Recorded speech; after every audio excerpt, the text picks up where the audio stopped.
اور ہم دعا کر رہے ہیں اور ان کو ہماری حالت پہ رحم آ جائے یا ہماری کوئی ادا وہ قبول کر لیں اور وہ بھی اپنی تربت پاک میں ہمارے لیے ہاتھ اٹھا دیں.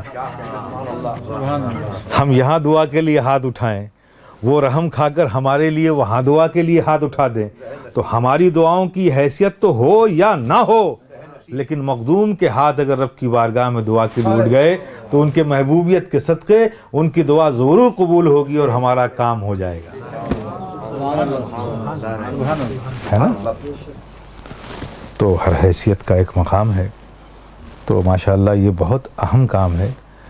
اب ظاہر ہے دنیا ہے, بزرگوں نے تبلیغ کے مختلف طریقے ہیں, علم سے بھی تبلیغ کی ہے, لوگوں کی ضرورتوں کو پورا کر کے بھی تبلیغ کی ہے, لوگوں کی عادتوں کی اصلاح کر کے بھی تبلیغ کی ہے, بزرگوں نے کرامتیں دکھا کر بھی تبلیغ کی ہیں.